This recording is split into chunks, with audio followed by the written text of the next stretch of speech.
야고보서 5장 12절에서 20절까지 임용민 집사님과 함께 교독하겠습니다. 시작. 내 형제들아, 무엇보다도 맹세하지 말지니 하늘로나 땅으로나 아무 다른 것으로도 맹세하지 말고 오직 너희가 그렇다고 생각하는 것은 그렇다 하고 아니라고 생각하는 것은 아니라 하여 정죄받음을 면하라. 너희 중에 고난 당하는 자가 있느냐? 그는 기도할 것이요. 즐거워하는 자가 있느냐? 그는 찬송할지니라. 너희 중에 병든 자가 있느냐? 그는 교회의 장로들을 청할 것이요. 그들은 주의 이름으로 기름을 바르며 그를 위하여 기도할지니라. 믿음의 기도는 병든 자를 구원하리니 주께서 그를 일으키시리라. 혹시 죄를 범하였을지라도 사하심을 받으리라. 그러므로 너희 죄를 서로 고백하며 병이 낫기를 위하여 서로 기도하라. 의인의 간구는 역사하는 힘이 큼이니라. 엘리야는 우리와 성정이 같은 사람이로되 그가 비가 오지 않기를 간절히 기도한즉 3년 6개월 동안 땅에 비가 오지 아니하고 다시 기도하니 하늘이 비를 주고 땅이 열매를 맺었느니라. 내 형제들아, 너희 중에 미혹되어 진리를 떠난 자를 누가 돌아서게 하면, 같이 봅니다. 너희가 알 것은 죄인을 미혹된 길에서 돌아서게 하는 자가 그의 영혼을 사망에서 구원할 것이며 허다한 죄를 덮을 것이니라. 아멘. 오늘도 새벽을 깨우는 은송한 너는 하나님의 보석이다. 보석이다. 변함없이 새벽 제단을 지키는 권사 하나님의 보석입니다. 보석입니다. 이 모든 것이 주님의 은혜입니다. 아멘. 아멘. 할렐루야. 오늘까지 야고보서를 마치고 내일 아침부터는 빌립보서를 합니다.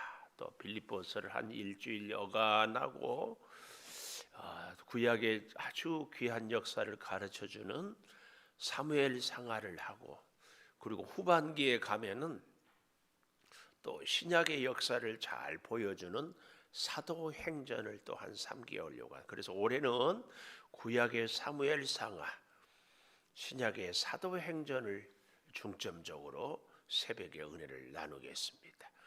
자, 이 야고보서는 주제가 하나님의 지혜. 근데 지혜는 왜 필요한가?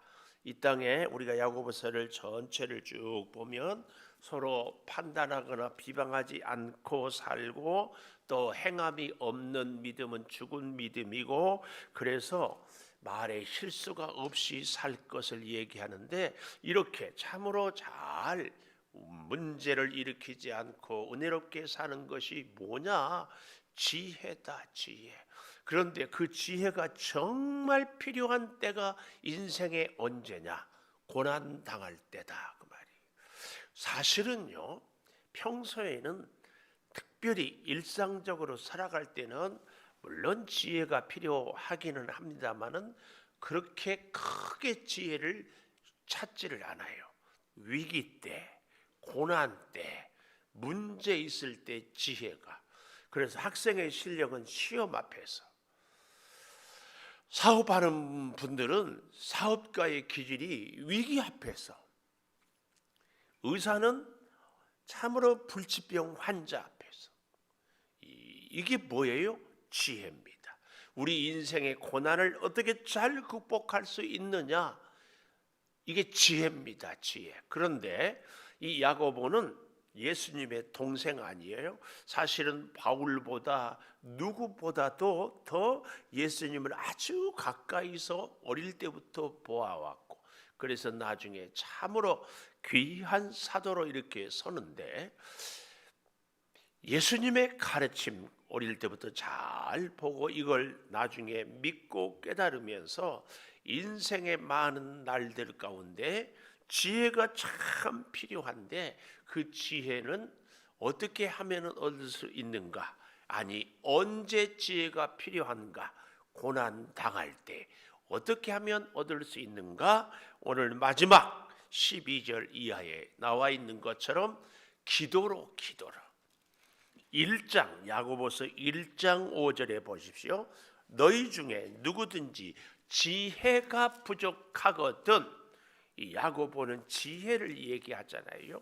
지혜가 부족하거든 모든 사람에게 후히 주시고 꾸짖지 아니하신 하나님께 구하라, 기도해라, 그 말 아니겠습니까? 그리고 1장 12절에 보면 시험을 참는 자에 대한, 고난에 대한 얘기를 합니다. 그래서 이 야고보서는 크게 지혜, 고난, 기도, 이 세 가지를 얘기를 한다. 이렇게 정리를 오늘 마지막에 하면은 좋습니다. 네, 우리가 인생에 꼭 지혜가 필요한데, 특별히 무엇 때문에 지혜가 꼭 필요하다고요? 고난 때문에. 그 고난으로 인하여서 고난을 극복할 수 있는 지혜를 얻는 비결이 뭐다? 기도다, 기도. 그런데 자, 오늘 그 기도, 우리가 이 지혜를 얻는 기도, 고난을 극복하는 기도는 어떤 기도냐? 15절에 믿음의 기도다, 그 말이에요. 믿음의 기도. 15절 믿음의 기도는 병든 자를 구원하리니 주께서 그를 일으키시리라. 혹시 죄를 범하였을지라도 사하심을 받으리라 그랬습니다. 믿음의 기도. 여기서 말하는 병든 자는 단순히 육체뿐만 아니고 영적인 질병도 같이 의미하는 것을 우리가 알면은 좋습니다. 물론 야고보서에 이제 우리의 육체의 질병을 때로는 이야기하기도 하지요. 우리가 이 5장을 좀 잘 좀 보면은요, 병든 자를 기도한다.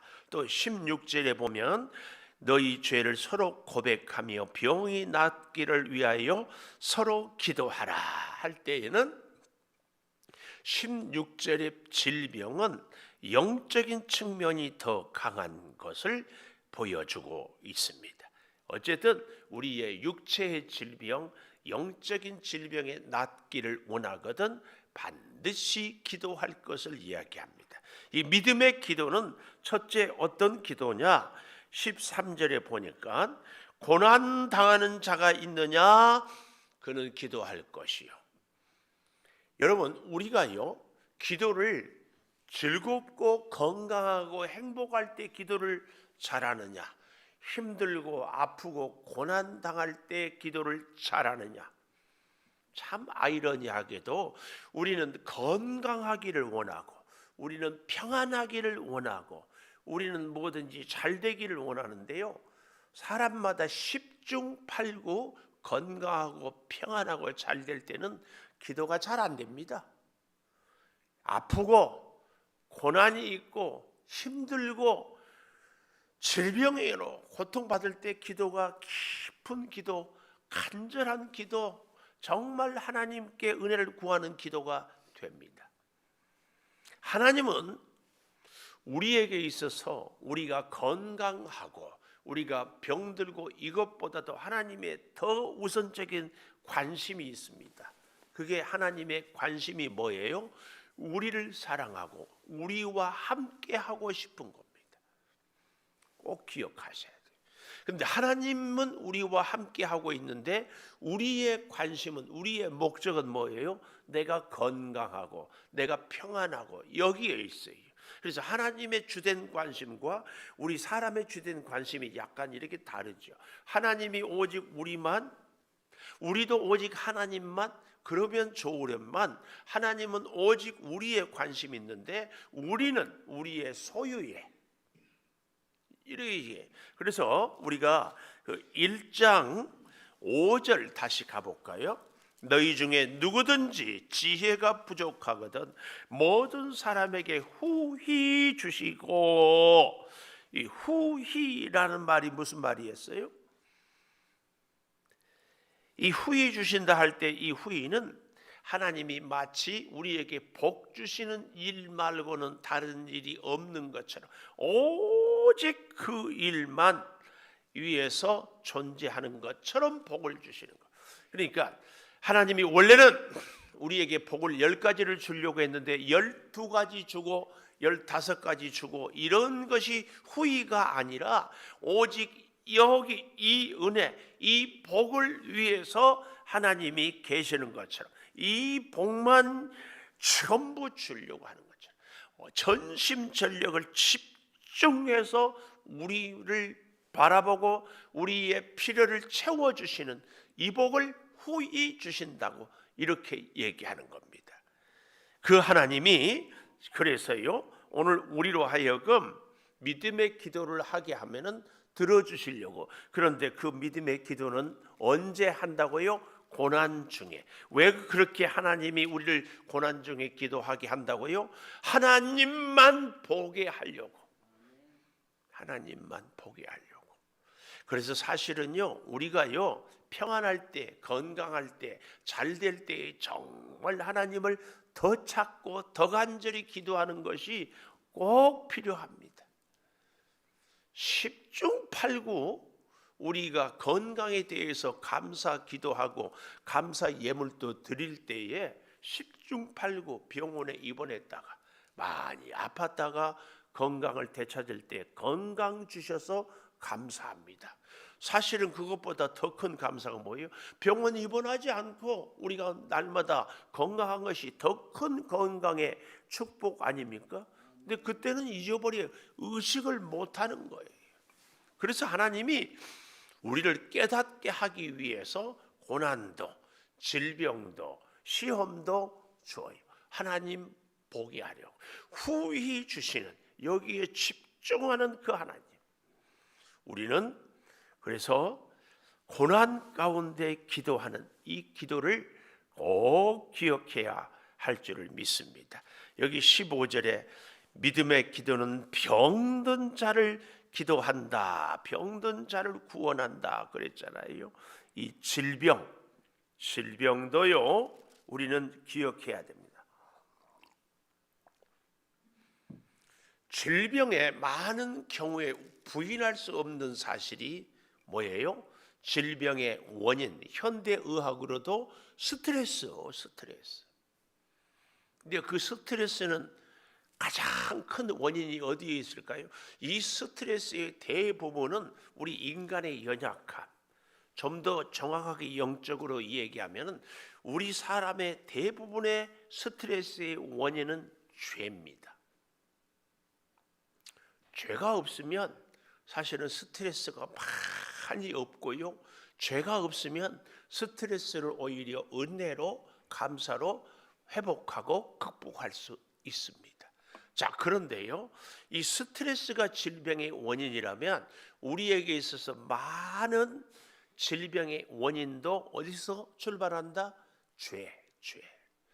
그런데 여기서 한 가지 꼭 기억하십시오. 그러면 우리의 모든 질병은 죄가 원인이냐? 그렇지 않습니다. 요한복음 9장에 보면 예수님과 제자들이 쭉 가는데 갑자기 앞에 앞을 보지 못하는 소경이 있어요.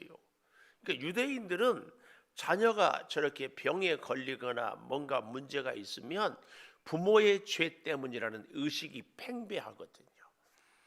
우리는 꼭 그건 아니지만 부모가 자녀를 잘 양육하지 못해서 어려운 일을 겪을 때가 있을 때 부모들의 가슴에 평생 뺄 수 없는 못이 박히는 거죠. 그래서 예수님의 제자들이 물었어요. 선생님, 저 앞을 보지 못하는 사람은 저 사람의 죄 때문입니까? 부모의 죄 때문입니까? 그때 예수님이 뭐라고 그랬어요? 저 사람의 죄도 아니고 부모의 죄도 아니고 하나님의 영광을 위하여 앞을 보지 못한 것이다. 그리고 그 사람의 눈을 뜨게 해주잖아요. 또 성경에 보면 대표적으로 죄가 없는데 고난당한 사람이 누구예요? 욥기 1장에 보면 욥은요 하나님이 보기에 온전한 사람, 하나님이 보기에, 사람이 보기에, 그런데도 그렇게 고난을 당했습니다. 오늘 우리가 육체의 질병이 없어야 되겠지만 만일 하나 있다면 이 두 가지 관점에서 같이 봐야 됩니다.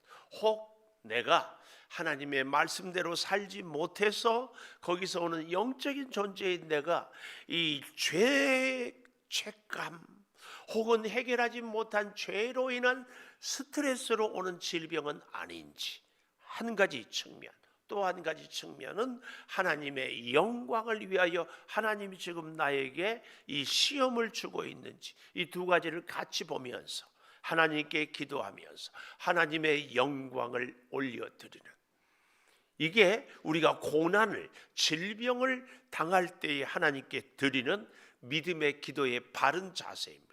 이 두 가지 관점을 같이 보고 가야 할 줄을 믿습니다. 믿음의 기도의 또 한 가지, 첫째는 고난 중의 기도요, 두 번째는 여기 16절에 보니까 서로 고백하며 병 낫기를 위하여 서로 기도하라. 믿음의 기도는 서로 기도하는 겁니다. 종종 저한테 이렇게 얘기하는 분들이 계셔요. 목사님, 저를 위해서 기도해 주세요. 혹은 제 자녀를 위해서 기도해 주세요. 근데요, 여기서 말씀하는 이 서로 기도는 기도의 자리에 같이 나와서 같이 기도하라, 그 의미예요. 그 의미예요. 여기 서로 기도하라 전에 16절 잘 보십시오. 그러므로 너희 죄를 서로 고백하며, 제가 종종 쓰는 예화, 미량이라는 영화 얘기하잖아요.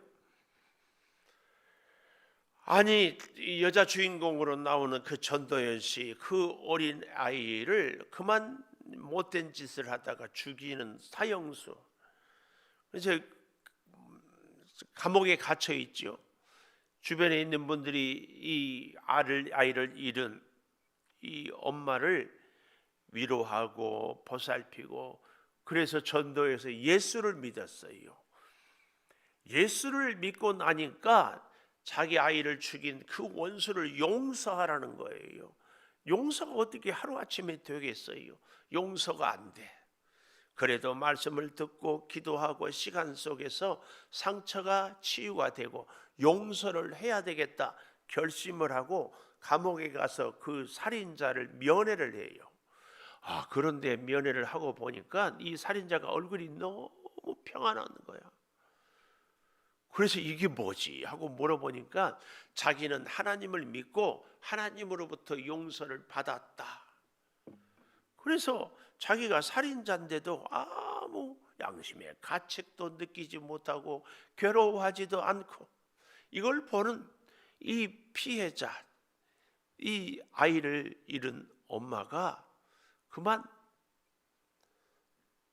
견딜 수 없는 거죠.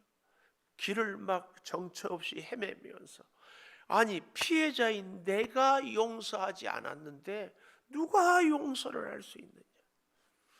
예수 믿는 우리가요, 상당히 이게 실수, 화해를 할 때에는, 용서를 할 때는 하나님께도 회개해야 되지만 그 전에 피해자에게, 사람과 사람이 서로 용서를 구하고 화해를 하는 것이 중요합니다. 우리는 이걸 놓치고 하나님께만, 이게요, 세상 사람들이 볼 때는 우리 예수 믿는 사람들이 얼마나 뻔뻔해 보이는 줄 몰라요. 이것이 사회로부터 교회가 손가락질 당하는 중요한 원인이 되는 것,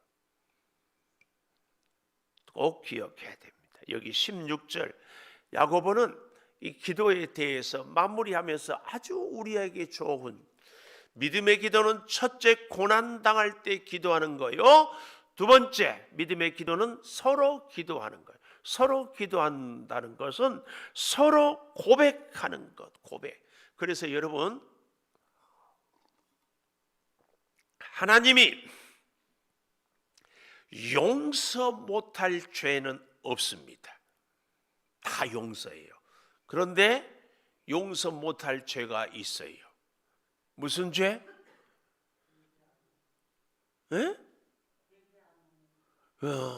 성경에는 성령 회방죄, 성령 회방죄는 하나님도 용서를 못해요. 왜냐? 성령 충만한, 성령이 임한 가장 중요한 첫 번째 증거, 성령은 회개의 영이에요. 성령이 임하면 나의 죄와 허물을 하나님께 회개하고, 성령이 내 안에, 성령이 나를 주장하면 하나님의 눈으로, 하나님의 마음으로 나를 보게 돼 있어요. 그럴 때 가장 먼저 나오는 것이 회개입니다. 회개하지 않는 사람은요, 용서를 받을 수 없어요. 그래서 성령 회방죄는 회개를 하지 않는 거예요. 이 죄는 용서받을 수 없습니다. 오늘 여기 16절에 서로 고백한다. 나의 죄를 상대에게 용서를 구하는 겁니다. 이 야고보는 특별히 하나님의 교회, 마지막 19절에도 보십시오. 내 형제들아, 이렇게 얘기하잖아요. 예수를 믿는 교회 공동체에게 이야기하는 거예요. 그러니까 예수님 당시, 야고보 당시에도 교회 안에서 믿음의 형제들 가운데 서로 아픔이, 갈등이 있었기 때문에 서로 고백해라. 너희 죄를, 하나 되지 못한 죄, 마음을 아프게 한 죄를 서로 성도들 간의 관계에서 고백하며 병 낫기를 위하여, 그리고 서로 기도해라. 의인의 간구는 역사하는 힘이 크다 그랬습니다. 여기서 이 역사한다 이 말은 숫자로 따지면, 혼자 기도하면 기도의 능력이 10이라면 둘이 기도하면 100이 되고 1000이 되고, 이런 의미보다는 여기 역사하는 힘이 많다 이 말은요, 바로 성령의 놀라운 죄사함의 그 능력이 더 크다 그 얘기입니다. 의인의 간구는 역사하는 힘이, 여기서 말하는 의인은 하나님으로 죄사함을 받고 구원받은 백성을 의인이라고 하는데, 그 간구가 역사하는 힘이 크다. 대표적으로 욥기 42장으로 끝을 내거든요. 욥의 친구들이 욥을 얼마나 정죄했습니까? 근데 42장에 가보면 욥이 친구들을 위해서 번제를 드리고 기도할 때 하나님이 욥의 친구들을 용서합니다. 그리고 욥이 갑절의 복을 받습니다. 그래서요, 우리가 죄 사함을 서로 위해서 기도하는 것, 그때에 서로 위해서 죄가 사해지고, 그리고 난 후에 우리가 복을 받는 것입니다. 여기 이 역사하는 힘이 크다 이 얘기는 바로 그 얘기입니다. 그리고 마지막 17절에 보면 엘리야는 우리와 성정이 같다 이 말은 본성이 같다. 똑같이 엘리야도 기적을 체험했지만 이세벨이 왕비가 죽이려고 하자 낙심하고 나 그만 살고 싶습니다 했던 엘리야입니다. 우리도 똑같지만 우리가 서로 기도하고 고난 중에 기도하고 우리가 서로를 위해서 죄를 자백할 때 하나님의 놀라운 지혜, 고난을, 문제를 해결할 수 있는 역사의 능력 베풀어 주실 줄 믿습니다. 기도하겠습니다. 감사합니다. 아버지 하나님, 믿음의 기도는 고난 중에 기도하는 것이요 서로를 위해서 기도하는 것임을 깨닫습니다. 아버지 하나님, 말할 수 없는 시련이 있고 아픔이 있어도 주여 기도로 능히 극복하게 도와 주시옵소서. 아버지 하나님, 더욱 구하옵는 것은 서로를 위한 기도가 우리 가운데 있어지게 하여 주시옵소서. 지금은 우리 주 예수 그리스도의 은혜와 아버지 하나님의 무한하신 사랑과 성령의 감동하심이 영원토록 함께 하시옵기를 간절히 축원하옵나이다. 아멘. 기도하십시다. 주여, 아버지 하나님, 몸이 불편한 우리 사랑하는 성도들을 위하여 주여 간구합니다. 들으시고 역사하여 주시옵소서. 아버지 하나님, 암세포로 고통받는 우리 이미숙 장로님을 주님이 기억하여 주시고 역사하여 주시어서 속히 치료받게 하여 주시옵소서.